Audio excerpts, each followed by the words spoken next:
Greetings and good tidings, you good people. Welcome to Stone by Stone, an Edgewater Castle podcast, where we peel back the layers of the beautiful game like the 32-paneled onion that it is. Join me, Andrew Swanson, your host, as we engage in some insightful conversations with some very remarkable individuals. These brave souls will share their unique perspectives on the world and its game, their personal narratives, and how football has woven itself into the fabric of their lives like the thread in a highly personalized quilt. A heartfelt thank you to our production sponsors, Tightrope Recording, for their masterful sound engineering, and to our dedicated listeners. Your continued support means the absolute world to us, so thank you for it. Now, hear ye, gather round the hearth, pour something literally or figuratively warm into your cups, and welcome to Stone by Stone. Ladies and gentlemen, welcome back to Stone by Stone. My name is Andrew Swanson. I'll be your host this evening, and I'm very, very grateful to have the presence of my old friend, DJ Step, in the house. Thank you so much for being here, man. Yeah, man, it's awesome to be able to sit down and chat. I mean, we chat about a lot of things periodically. Mm-hmm. And I feel like it's a sporadic touch and go thing, but being able to sit down is cool. Absolutely. And it does feel like we've sort of had a few ongoing discussions and conversations that have now lasted like 5 years, you know? We sort of touch back in on them every few months. We met originally at the Chicago Fire, where you are the DJ at Soldier Field during all match days. Yep. That's all true. And when we first met, I had started at the Fire in 2019, I think, the last year we were in Bridgeview. And that Bridgeview season sort of started a very, fascinating metamorphosis for the club, over the course of the next several years, which we're both sort of looking at from different perspectives throughout that time. It's been a really fun time to sort of get to see your career kind of blow up through that time also, and that you've had like some really amazing stuff happen over the last year or so.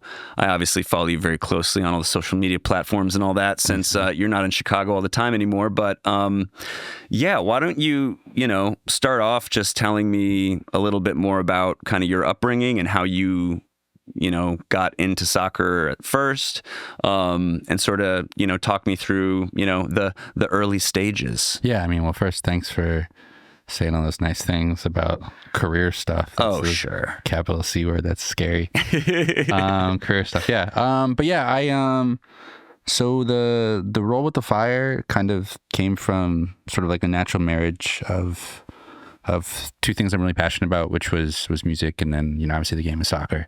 I started playing, I mean, I've been going to games since I was probably able to like be brought to games. I'm like the youngest of three. So both my brother and sister played a bunch. I'm originally from right outside of Hartford, Connecticut, so back east. And Connecticut as a state doesn't really have major sports like a lot of other places. Everyone was a really big UConn Husky fan, University of Connecticut. In the 90s, we had the Whalers. Right. Long live the whale. Hartford, the whale. Yes. I know that primarily from the movie Mallrats. Oh, yeah. Yeah, when he's playing the video game. Yeah, I mean, one of the best logos of like all time, absolutely. Arguably. Yeah. Absolutely.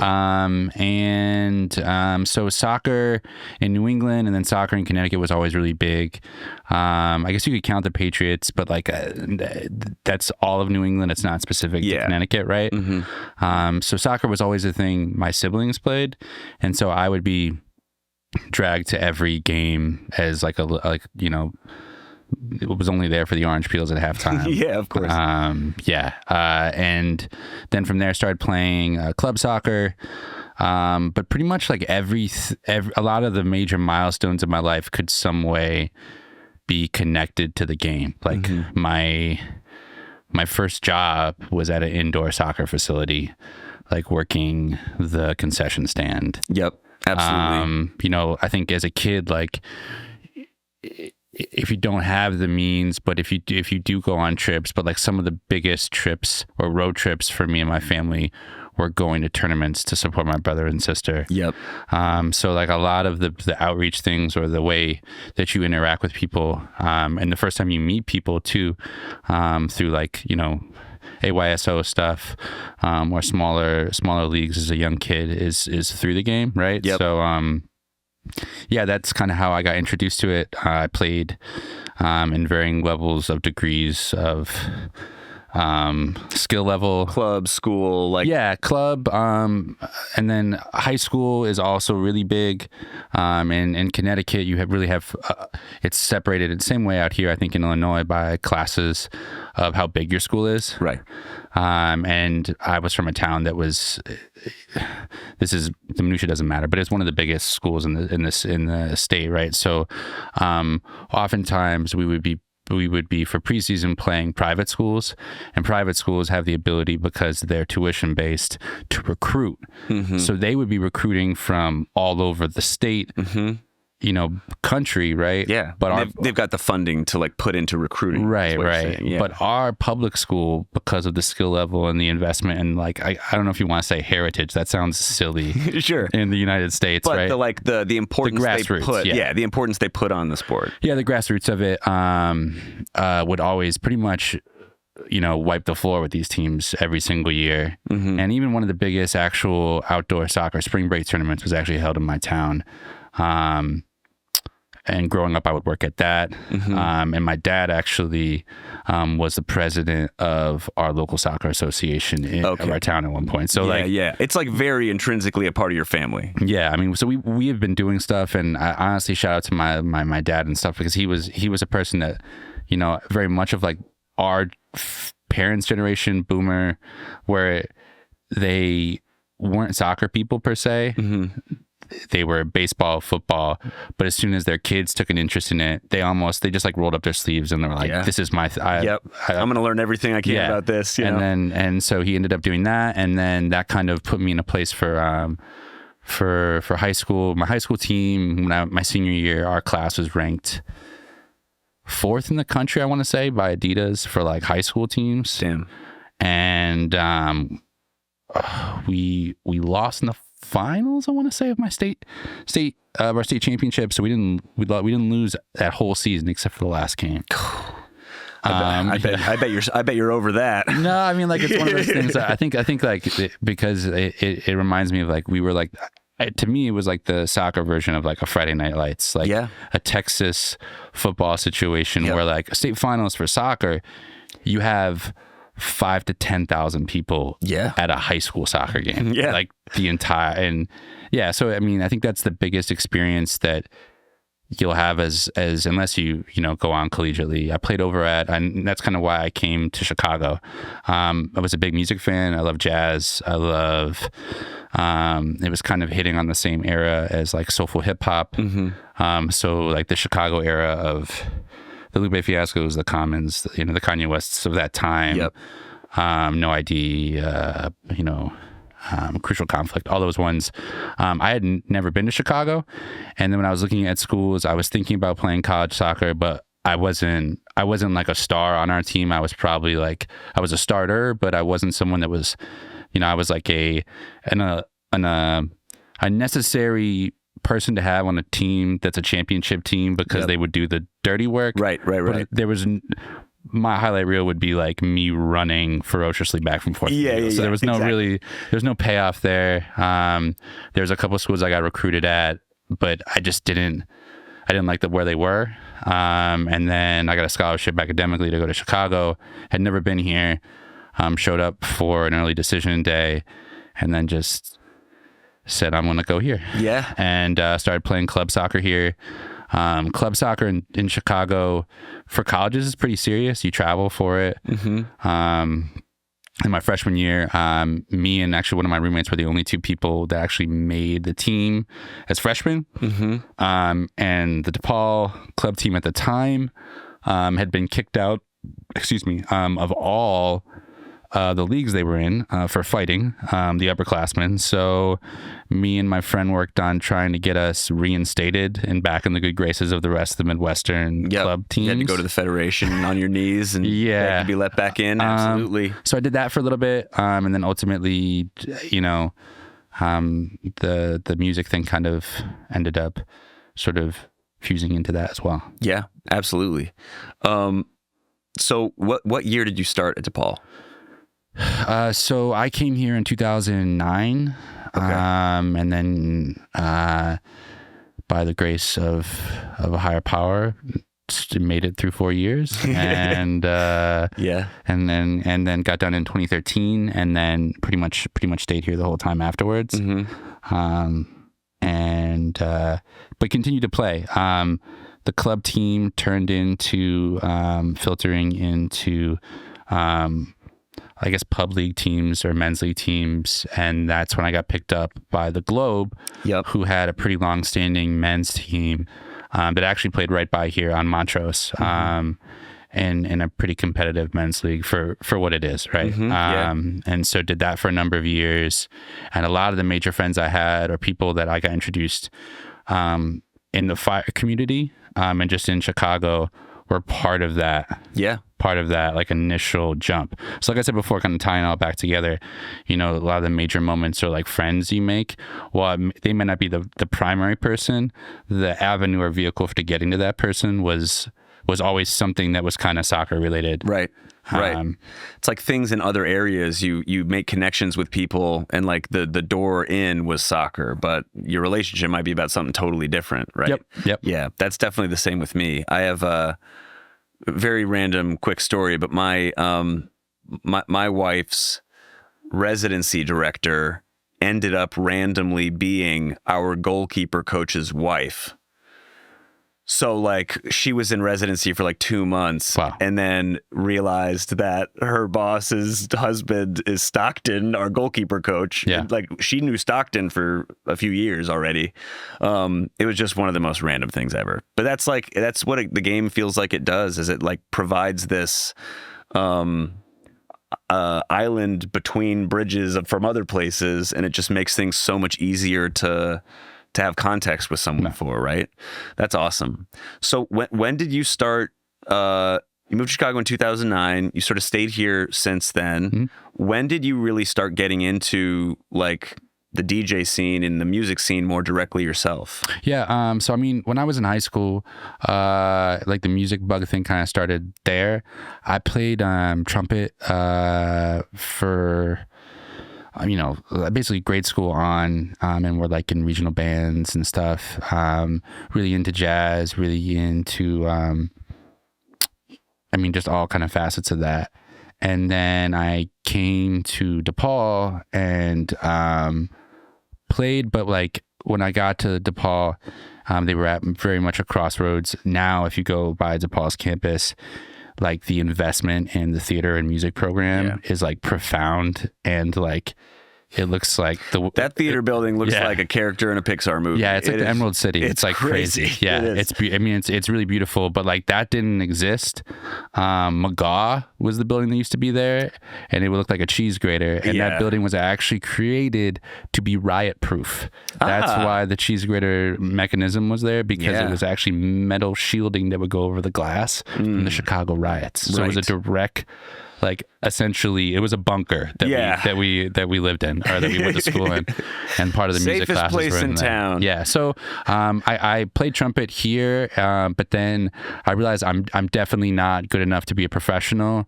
And then another part of the performance part is that even just to use practice rooms at DePaul, I had to be a major in that program. So if I was just a hobbyist, I couldn't use the rooms, because there was actual, understandably, majors that were like majoring and were professionals in that instrument. They had to practice, right? So I would be in like my dorm room, in the basement, in the laundry room, in an empty hallway playing, and I'm like, this is not great. And this is not like an experience. Like music is a communal experience, and this feels like a solitary like toil. You know what I'm saying? Yeah. So I started going around that neighborhood. I'm the youngest of three. I may or may not have had contraband identification from one of my older siblings. And so I would go out because also DePaul is a huge commuter school. Yeah. And it's 16,000 kids, but it feels like 1,500 kids on the weekends. Right. So that whole thing with soccer and connecting with people was another... music was just another way to find and meet people. Right. Because once the weekend came, it was all of the misfit people that came to DePaul from a different state and didn't know anybody. And we were just trying to find something to do or just kind of explore the city, right? Yeah. So I started going out to bars, to shows, and gravitated towards DJing. The seeds for understanding what music and DJing was probably went back to like high school dances and stuff, because there was DJs there, but it didn't exist in the level of Chicago of DJing, right? Back east, outside of Hartford, I'm sure there were DJs. There's radio DJs. There's people that are doing mix shows, but seeing someone do it in front of you, and especially in the era that I was in, which was kind of still 1 foot in digital technology and laptops, but also 1 foot in still kind of records and CDs. Vinyl. Yeah. And seeing that kind of happen, I would go out to shows and start, one DJ would get off. I would like kind of confront them. Confront them sounds horrible. To me, I would actually approach it as, hey, I'm going to Beauty Bar. Like I was there when Beauty Bar, like so it used to be called Sonotech. Beauty Bar opened. And I remember when I first went there, I would say, okay, I'm gonna have 2 drinks tonight, and I'm gonna talk to 3 people. I would like go in and really try and hold myself accountable to like make the night worthwhile. Yeah, of course. Which sounds silly. No, dude. But it's like setting goals for anything. I think when you're trying to get to know a scene better, and what you need to get to know people in it, it's like the best way to do it is just go like hang out. That's what makes Chicago so cool, I think, is that like there is so many places like Beauty Bar. I used to go to Beauty Bar all the time too for, the live shows they would do there. But also as you go, like, as you get older, it gets harder and harder to meet people. Yeah. So sometimes I find myself gravitating back to that same thing of being in a new situation and being like, listen, all right, man, I just don't look at your phone for 45 minutes. Like put the phone down. Yeah. And same thing, find those 2 people or, and ask those questions or like, put a limit or like a guardrails on what your night's going to be like and try and get something out of it, Yeah, absolutely. It's really interesting that you say that because my background is in theater arts and like theater very specifically coming out of college. I went to Columbia College and that, the whole scene of anything specific like that, whether it's like DJing or music in general or specifically jazz or theater or whatever, there is like a very real tight-knit community out there that when you first move to a new city as big as Chicago, you sort of know it's out there, but you don't really know how to like break into it or get to know people enough to feel like you're in it already. You have to just sort of like be around it long enough to be absorbed by it, You also got to figure out what part of you fits in that community. Like even in that silo of whatever that theater, like that, for instance, that theater community, I'm sure there's different, subsets and people that like are really only interested in like film noir or they like love clowns, something like that. Just people that want to do clown stuff. Sonnets, like just pure Shakespeare buffs. They're out there. You thought they were just at high school, but no. They leave high school. They go to college. They keep doing all that same stuff. Then they graduate from college. And that's their career. They're fantastic actors. Good for them. Not for me though. So talk to me a little bit about like how your experience as like a person who engaged with soccer a lot throughout your life, moving to Chicago, playing club soccer here, getting into this sort of artistic, creative music scene, and, still having soccer be a part of your life. Is there anything that sort of lessons you learned in the game that sort of like you utilize in any way to like get to know people better in music or anything like that? Or I guess, are there any things that soccer sort of taught you that you were able to translate? Yeah, I think a couple things. So one of the reasons why I didn't decide to do like a major collegiate soccer experience, first one was, again, skill level. The second one was I didn't like the idea of being handed like 30 immediate friends. Sure. Yeah. You know? Right. And like, I think some people like the idea of that brotherhood or sisterhood or peoplehood or whatever.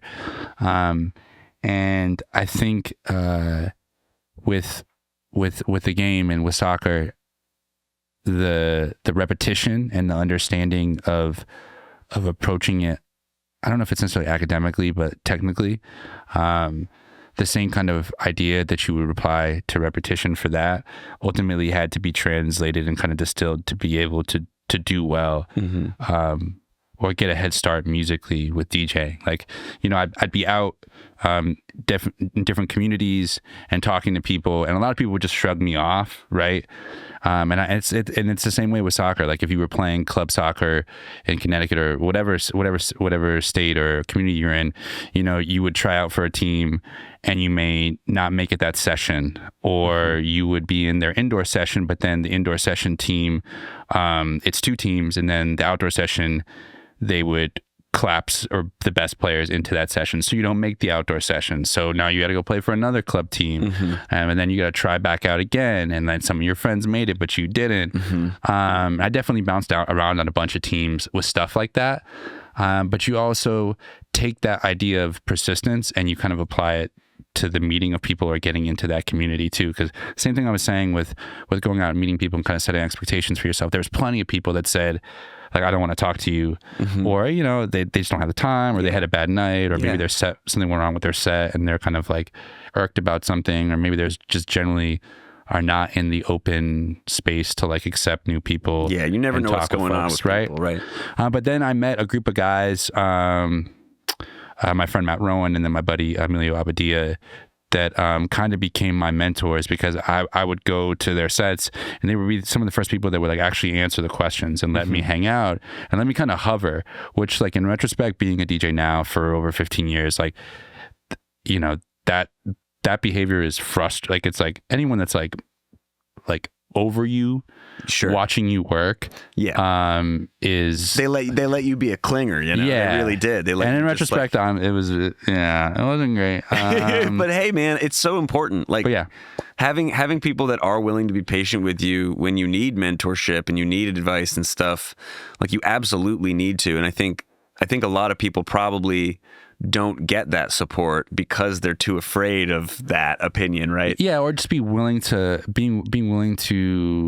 be new at something, or be a learner at something. I think nowadays, like everyone is like looking for you to have the distilled finished product, like from the jump.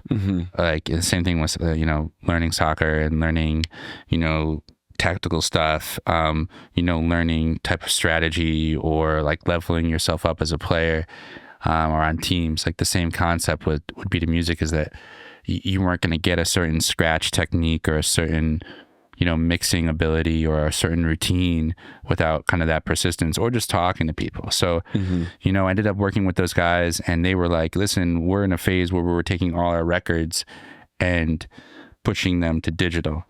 And if you would be willing to help us digitize a record collection, we'll show you how to DJ.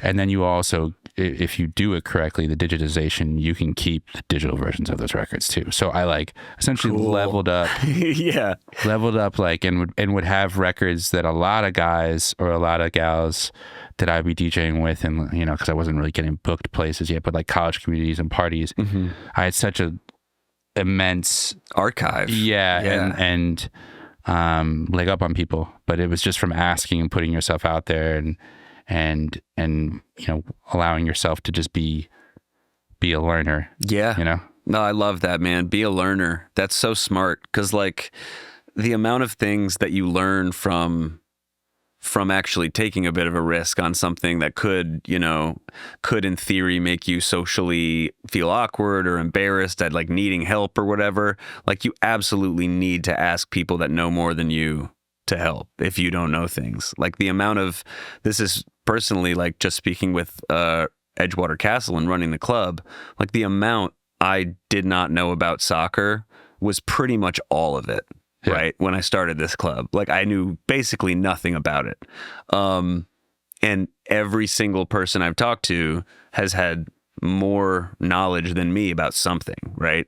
So like trying to be as much of a sponge as possible for those first few years to like really try and play catch up and like learn as much as I possibly could was super important. And similarly, like people were willing to get on calls with me and let me ask like very dumb questions and like, because you really do need to sort of put your ego aside.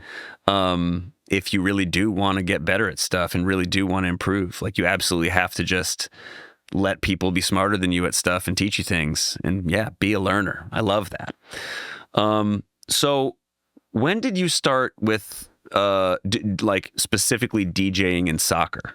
Like that's obviously a big part of your career too. I mean, like, so I was doing, I created like my own event series in college, with a couple of friends that ended up being more of a, like a thematic thing around the idea of recess, which was kind of funny. Yeah. Cool. In college, weird. But like also the cartoon show back in the day too. Yeah, that's where my brain went pretty much immediately. And so that was kind of a way to kind of get feet wet.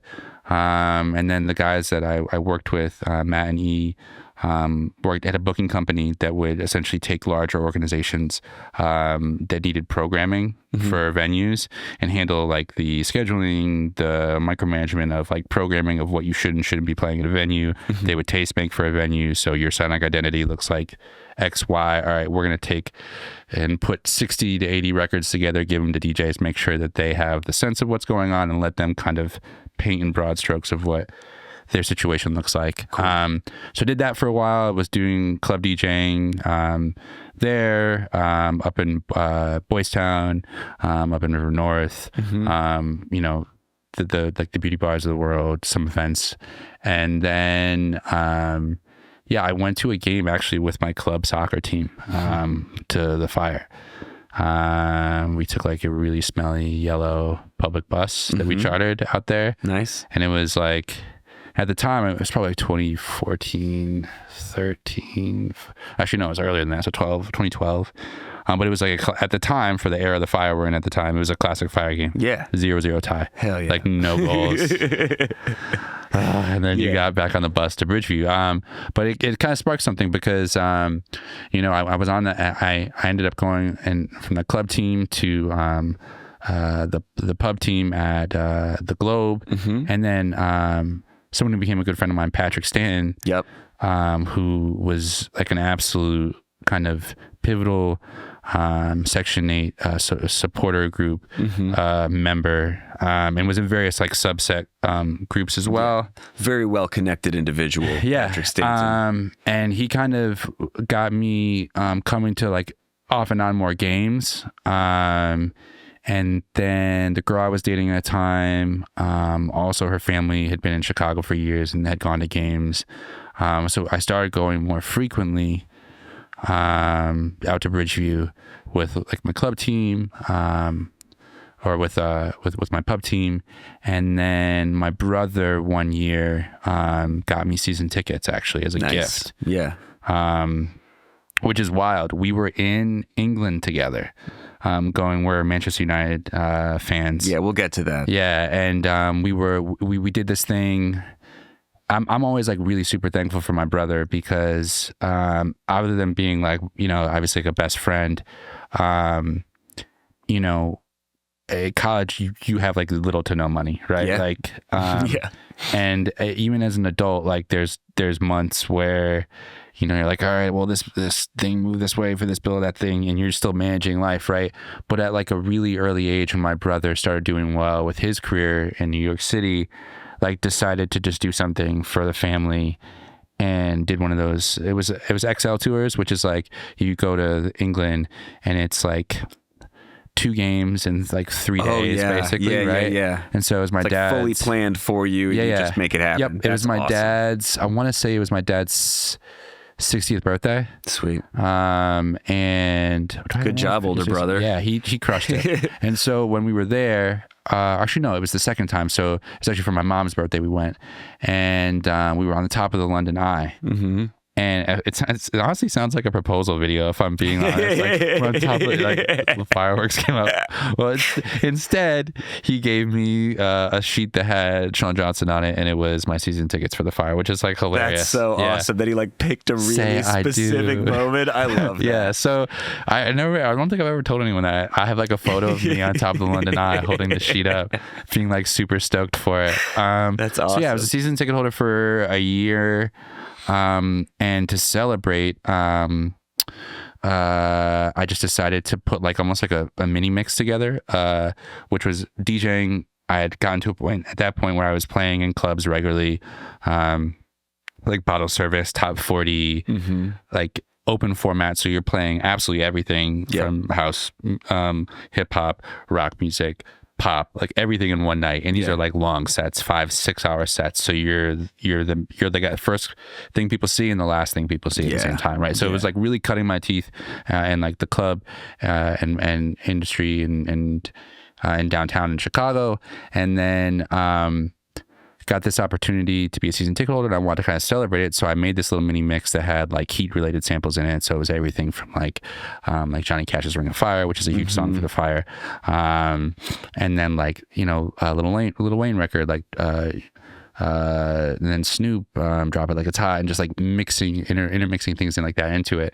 And then I had a friend when I was like trying to dabble in music production, in college, who was also named Ben, ironically. We had like made some records together. In college, I would just go to his house, and I don't think he went to secondary, like he went to college, but the dude was he's a brilliant guy, like great with video, great with photo, knew his way around Logic, or I think he might have been using, I don't know if it was Logic, it probably was Logic or Reason, or maybe Pro Tools at the time. But I came to him with this idea, and he was good with visuals, and so we just ended up shooting video cuts of this, and he put it together, and totally did it for like, because he believed in me. Yeah, there's no like what's in it for me kind of attitude. No, he just, I think maybe for him, he believed in me. He was a nice person. He also wanted to practice his editing skills too. Right. So it was like two people really kind of in the gym working on things and kind of like shooting shots. Right.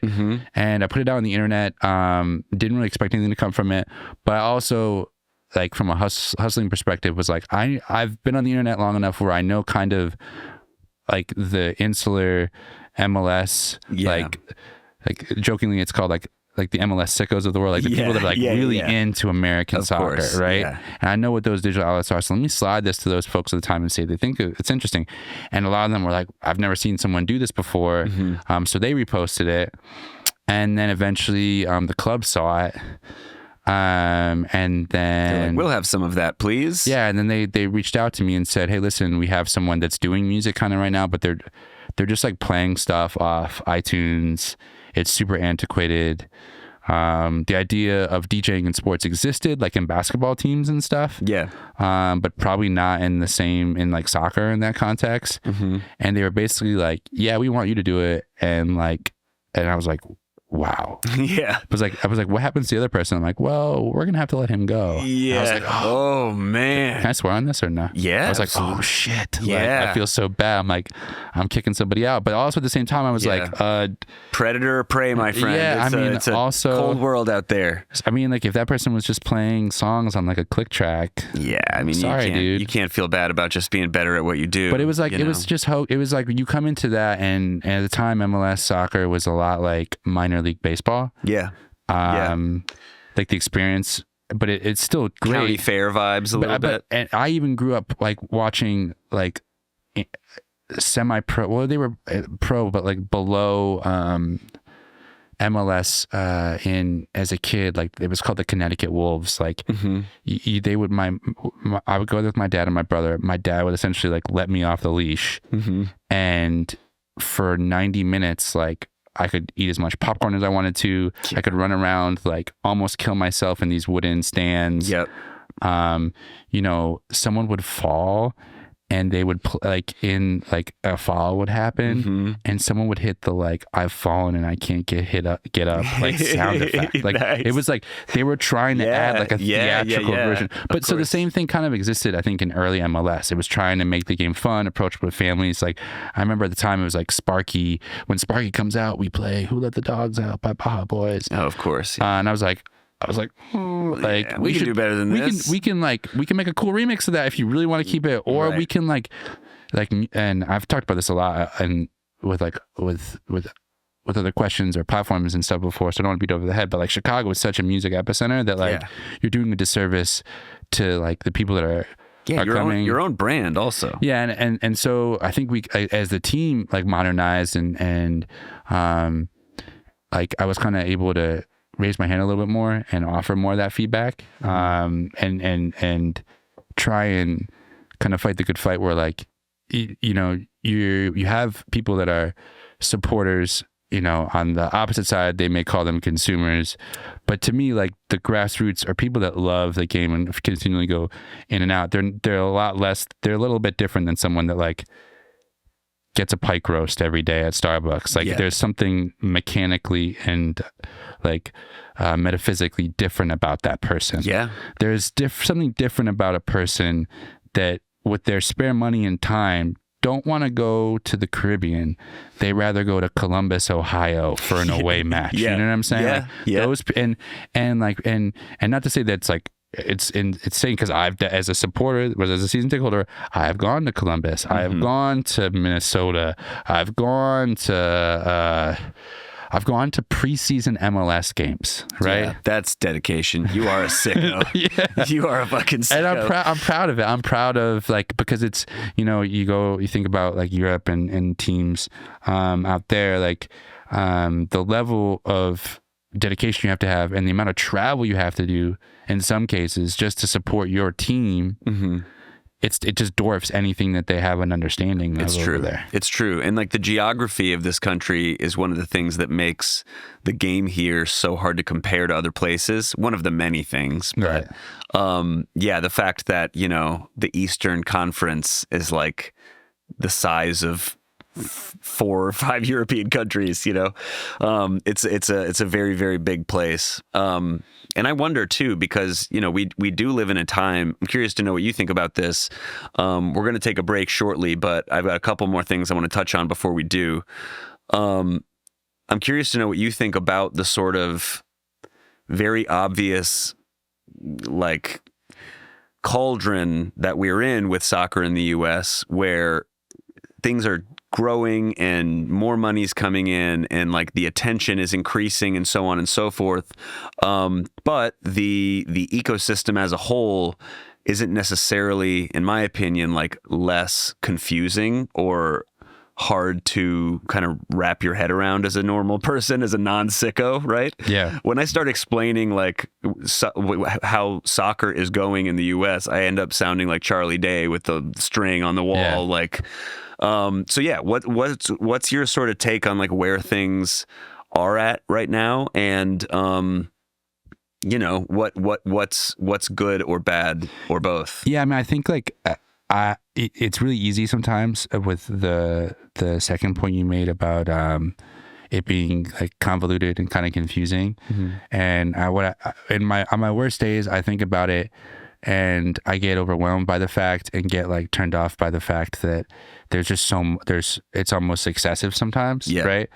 But I also think back to as that same kid going to, you know, my brother and sister's games, and the only real that was the only way I could see the game, except for, you know, these Connecticut Wolf games I was talking about. And that's like the same league that the Rochester Rhinos used to play back in the day. Right? The only team to win, non-pro league team to win, or MLS team to win the Open Cup back then.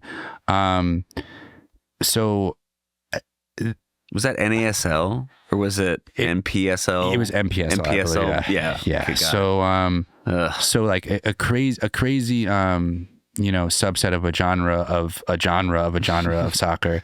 And so I look at that and then I'm like, I can't be down, or like you can't be upset about what's going on, or you can't get jaded, I think about would probably be the best thing to say, because it's the rising tide has lifted everything up. There's so much accessibility. Like I only used to be able to watch a certain amount of games on one amount of time. Now I can literally get up and I could actually not leave. Like if we were here, I would just lay on this couch. Yeah. And I wouldn't have to like I could get up and go from 6 a.m. to midnight. Yeah. And I would not miss a game of soccer, but I would watch soccer from USA, Mexico, Spain, Bundesliga, and Germany, Brazil, England. Argentina. Yep, you could do all of it. Yeah, it's amazing. You look at the calendar. I've been turned on to FOTMob in the last year or so, which I wasn't before. And once I was like, wow, I was really wasting my time on all those other websites to try to figure out how many games are happening Aggregate today. everything. Yeah, I mean, it's unbelievable. And not even on a Saturday, like on a Wednesday, there's like over 130 games happening in the world at basically all times of the day. It's incredible. And that's one of the things that really drew me to the game initially, was like the scale of it, both like in the present day, in that fact that there's like 400 games on a Saturday in the world that are professional games. But also like the scale of its history and how well documented it is, like I got very obsessed with all that. I'm going to ask you one quick one before we go on this break here. Okay. Am I? Yes, I am. So this is going to be one, that can be related to your career in music as a DJ, or can be related to like your playing days as a player. But is there any specific like real hurdle or challenge or kind of setback that you recall, that at the moment felt like I will never financially recover from this, or that was just like, oh, this is really bad, but then as time went on you were able to kind of like get over it, and it kind of made you better at that in the long run?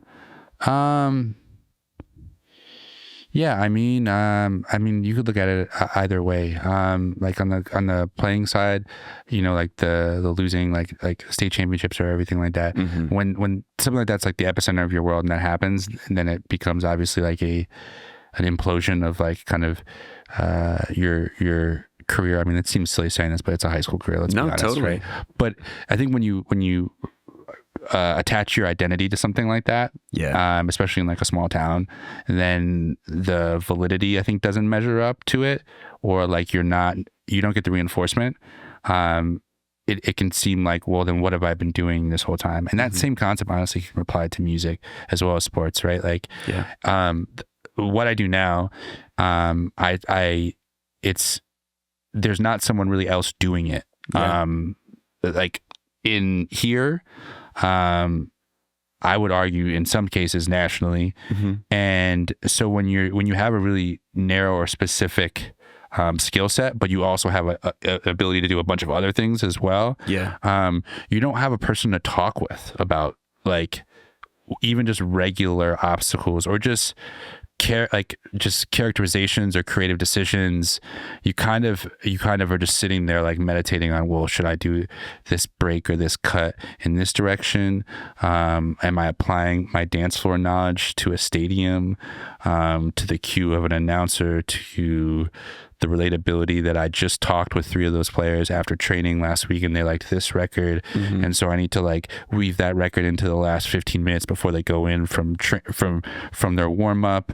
I'm also trying to talk to the management of the field, being like, yo, we need to get speakers on the field. They can't feel the music enough and people think I'm crazy. Oh, that's awesome. Or just like, and so there's always these little things that you can kind of notch in, and you don't want to attach too much of your identity or your self-worth to the job. I think it's being able to hover in and in between and be, listen, I have this skill set, I have these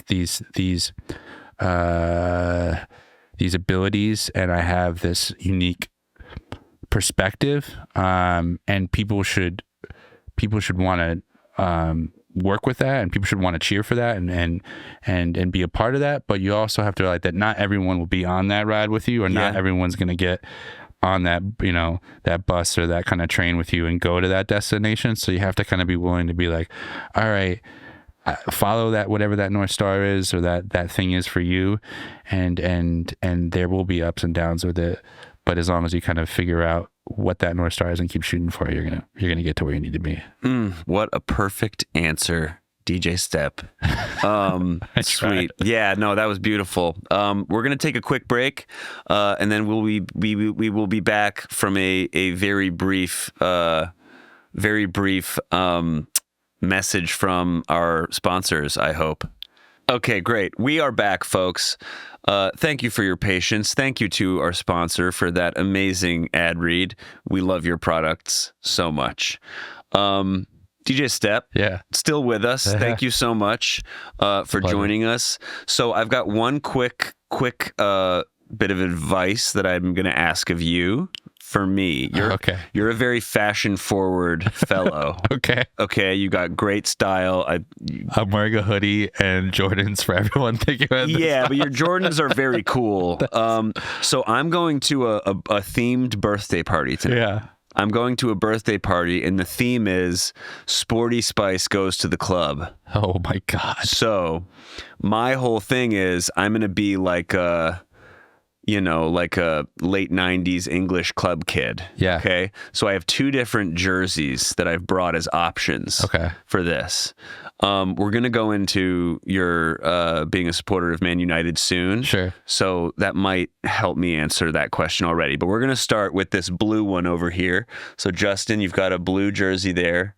Thank you so much. This is option one. Sure. It's a Chelsea kit. It's a 1998 Chelsea European Cup Winners' Cup replica kit. Yeah. It's got Zola on the back. Ooh, that's a good one. It's a good one. This is actually very similar to a jersey that my brother gave me when I was in like middle school and had no idea what it was. And then he got me another one as an adult once I got into soccer. Did he go to the UK or somewhere to get it for you, or you just He did.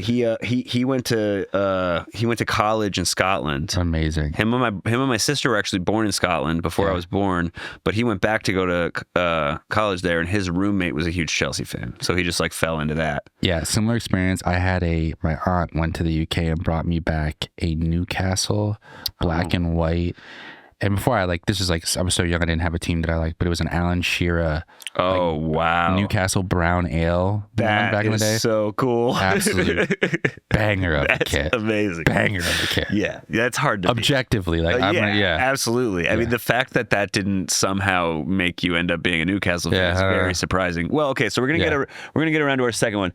This is less specific, but I think. The Umbro and then the stitching on that does make that feel that era was very much that. The amount of different kinds of patterns in this shirt is insane. There's it's three sublimated almost. Yeah, there's a sublimation and it's knit. Some of it says Umbro in these shiny parts.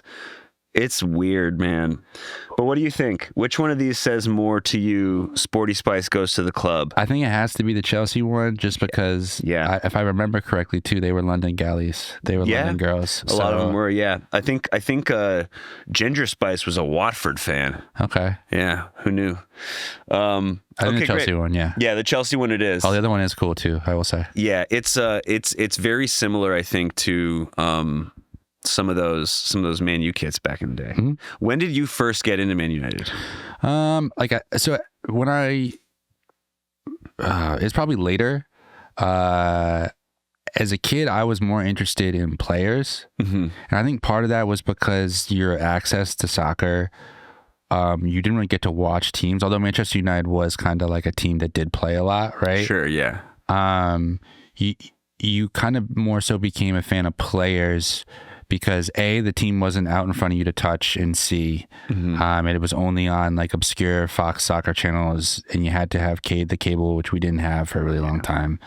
And then also it would be through Eurosport magazine, which if you don't know what it is, Eurosport is basically I'm going to date myself again, but East Bay for basketball or football, where it was like, it was the soccer catalog that would get sent to you, but it was also like the freshest cleats. But next to those cleats, they would always show the player, the signature player that was wearing those cleats. Gotcha. Right. So it was like, it's like a way for you to visually keep track of who's who, kind of. Yeah. Cool. So it was like, oh, so those mercurial vapors, or that Tiempo Air Legend with Ronaldinho, or those like early era vapors. So I was actually a really big Thierry Henry fan as a kid. Yeah.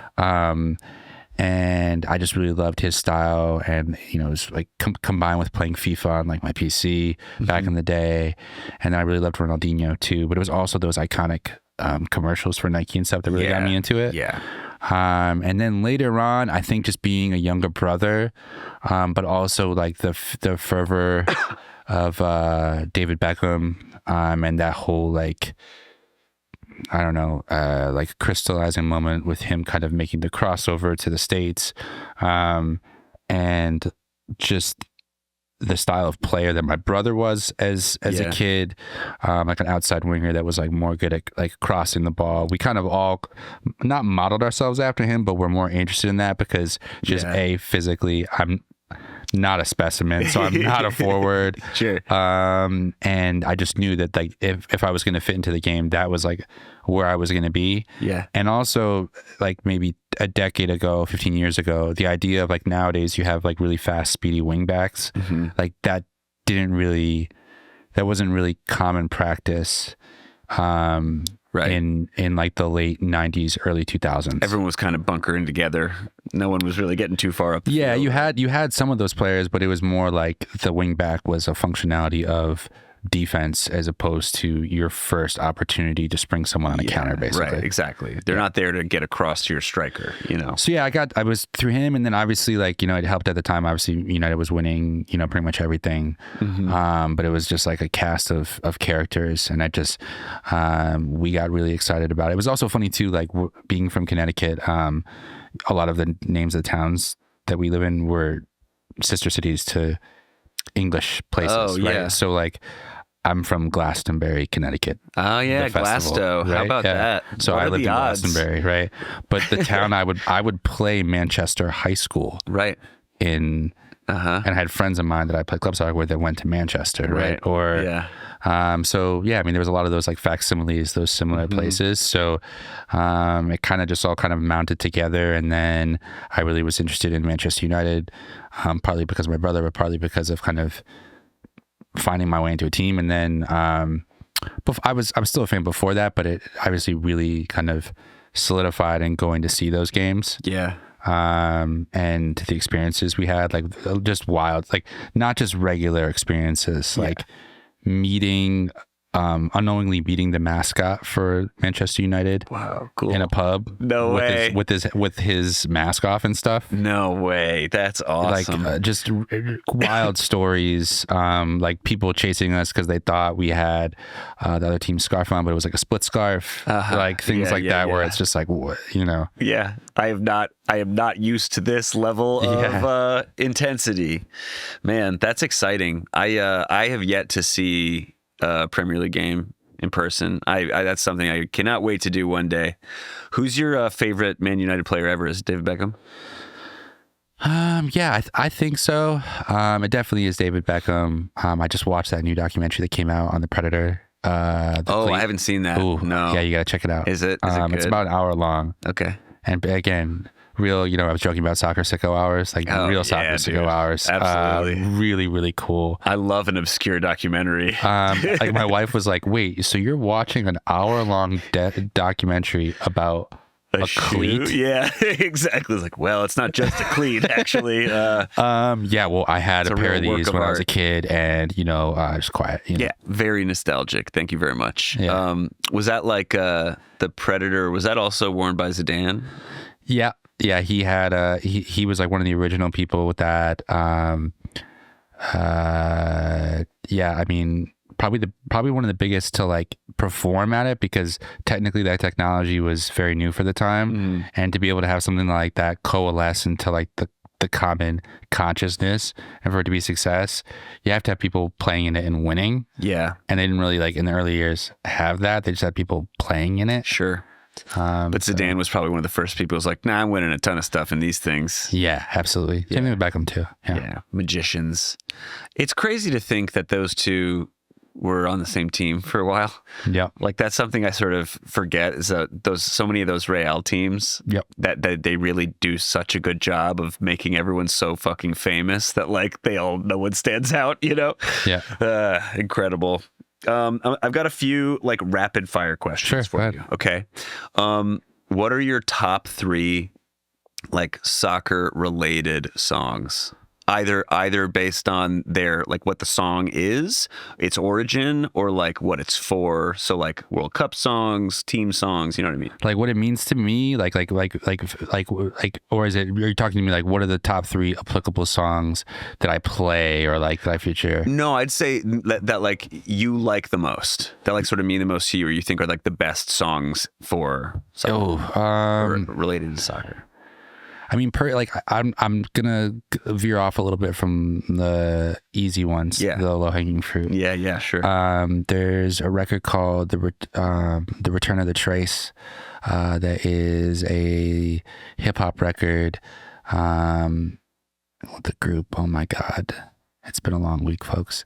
But it's basically the soundtrack for the Nike commercial where it's Zlatan versus Ronaldo, and they're going back and forth with each other, and it's like, oh, I can do this, you can do this. And it has kind of like a lowrider hip hop reference to it, right? And that like horn line, again, going back to something that I really love, trumpet. I played trumpet for like a decade, so as soon as that record came out, I would like gravitated towards that. It was something that I really, really loved. A little less conversation. The Elvis record, the JXL remix that's in FIFA. I play that all the time. But it also reminds me of the Scorpion Ball cage match tours from the old ads. I won't do all ads, but the visual and audio, like to me, that was the first thing. Like as a kid in video games and sports and commercials, you didn't really have that like confluence of like really big marketing minds or thoughtful people taking an idea and not only giving you all the things that pass like a sniff test or fact test with you from a visual standpoint. Right. Yeah. We got all the stars in the room, but we also created the environment, but then also created the audio environment that made that iconic too. Absolutely. And I think that's really, really big. The third song, and you said rapid fire. God, I'm not doing a good job. No, you're doing great. This is a longer rapid fire question. The other ones are a little less. The third song, this doesn't sound silly, but it's Only Us by Robbie Williams. Nice. It was the first song on FIFA 99, which was the first, or no, FIFA 99 or FIFA 2000, which was the first video game I was like ever allowed to really have in my house, because my mom wouldn't let me have them. Yep. And it was just like this iconic moment. And then honorable mention has to be Sellout by Real Big Fish. Oh, what's that one? It's a ska record that's in another FIFA game. Basically. Okay, cool. Yeah. Man, Real Big Fish. I haven't heard that name in a long time. I could go on. I could literally do that for like hours. Yeah, that's like a whole other podcast episode. It's just your top 100 songs. Okay, now we're getting into the actual fast ones. Okay, cool. One player you would go back in time to watch live from the nosebleeds? It had to be Maradona. Yeah, great answer. One player you would choose to avoid going back in time to play against? Because I don't like them, or because I'm afraid of them? Probably because you're afraid of them. I love him as a player, but like Eric Cantona. Yeah, that's a great answer. That's a great answer. I was just thinking about him with the cage match commercials and stuff. Yes, he was like the MC in those. Because that's another thing. That's like another layer of, you could have just had some regular person do it, but you had someone that is a great, like an iconic player, but also like doubles as essentially like the poet laureate for that era. Absolutely out of his mind. Yeah, that the award speech. Yes. We all bought flies in the hands of young boys or some shit. It was amazing. Yeah. It was great. I love football. Yeah. Okay, get back to the rapid fire questions. We're getting off track here. One coach or mentor you would go back in time to ask for advice now? Coach or mentor, go back and ask for advice. I don't really have any regrets per se. Mentor. It wouldn't be a soccer thing because I feel like I've done everything I need to and I wasn't really that good. Sure.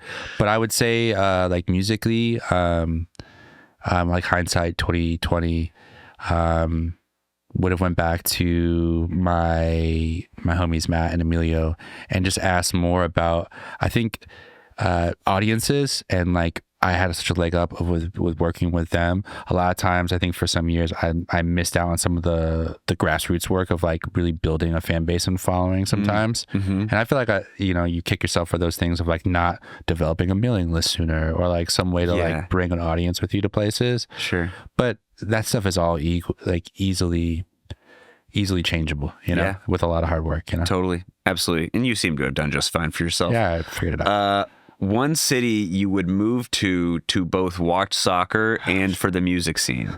I just went to Barcelona this year for the first time. Was it awesome? Oh my God. I want to go so bad. Yeah. I mean, Manchester is like cool. It's funny. I DJ'd in a place called Studio Paris downtown in Chicago. It was like a big nightclub for a number of years and open for you name it. Questlove, Chucky, Jazzy Jeff, Naughty by Nature, Snoop Dogg, like the list goes on. Waka Flocka Flame, whatever, right? Yeah. But I had these two DJs that were like, kind of more influencer dudes that were from Manchester. And I remember trying to like strike up conversation when I was switching over between my set and their set. I was like, "Oh, you guys from Manchester? Like, how do you like it there?" He's like, "It's shit, mate. I fucking hate it there. It rains all the time.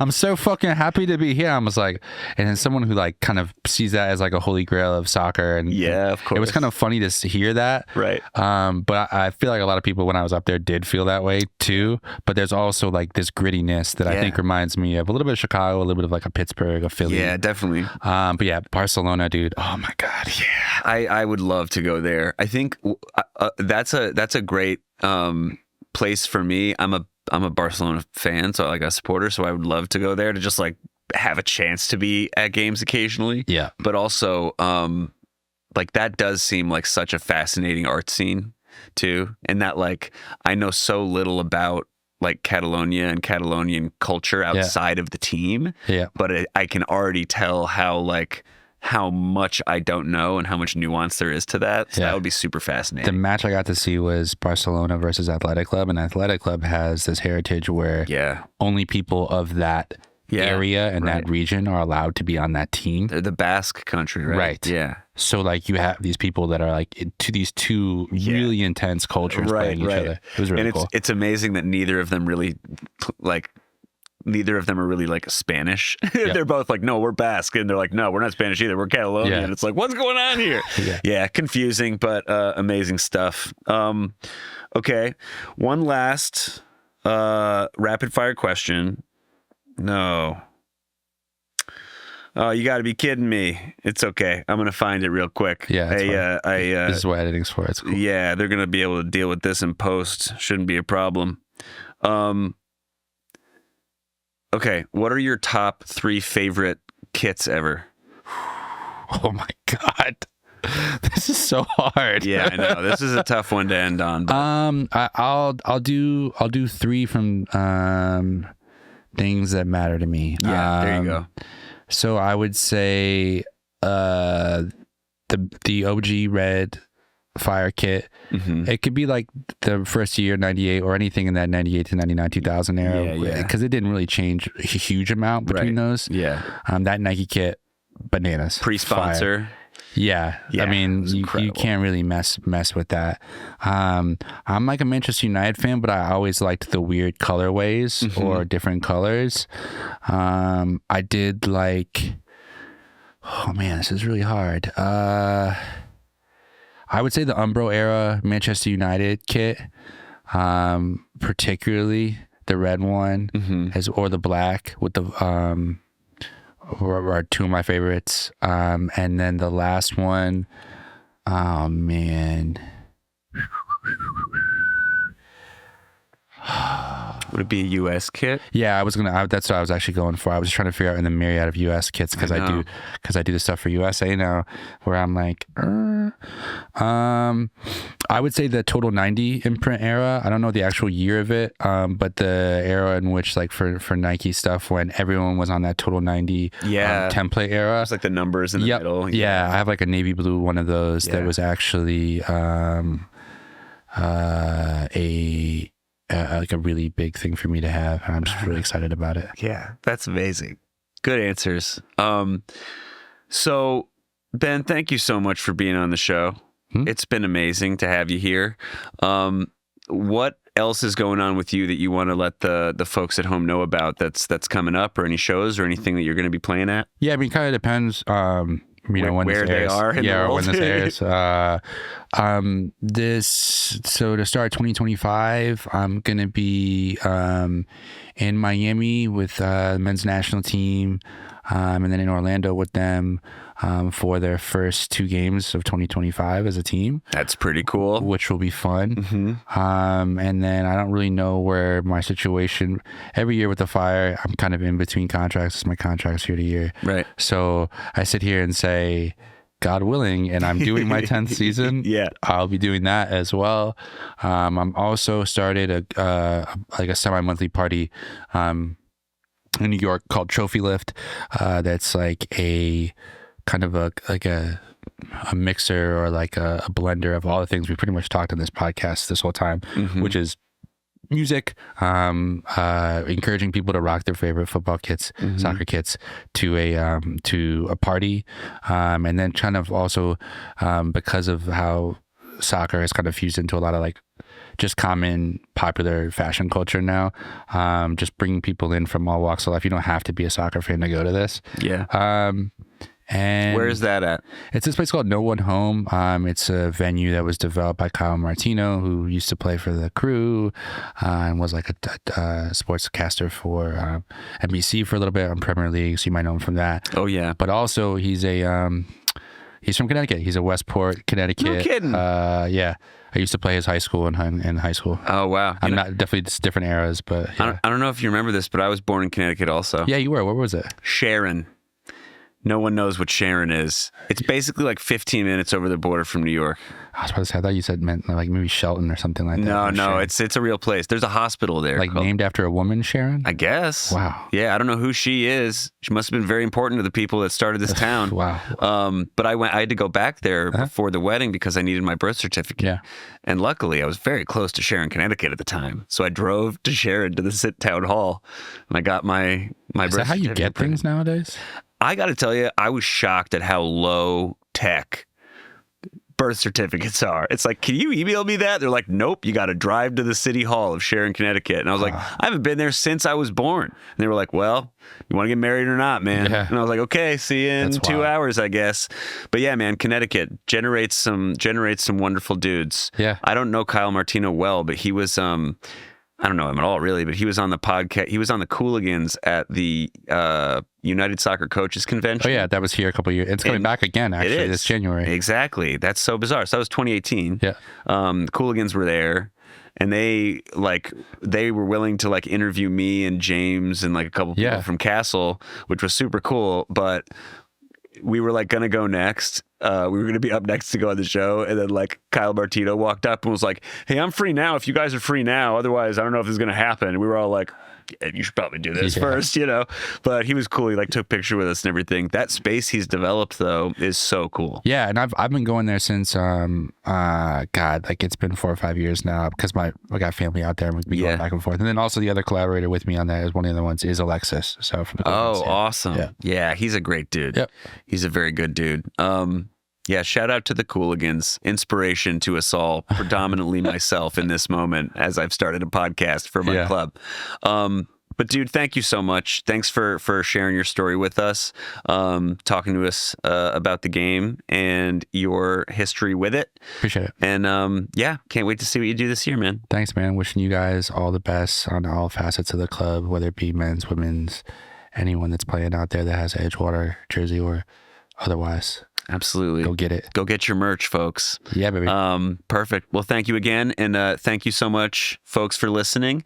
And we'll be back next time. Have a great rest of your night. Peace. Bye. Ahoy there. Thank you for listening to Stone by Stone, an Edgewater Castle podcast. Be sure to listen to our next episode, or better yet, subscribe to our channels on YouTube, where you can find video versions of our episodes, Spotify, Apple Music, or anywhere else you get your podcast fix. We'll have a lot of exciting new content coming up throughout the year, and we want you to stay along for the ride. In fact, you should probably just follow us on all social media platforms also. You know, just to be safe. And with that, I leave you be. Enjoy the rest of your day. Thank you so much for supporting the club, listening to the podcast, and as per usual, go Rooks.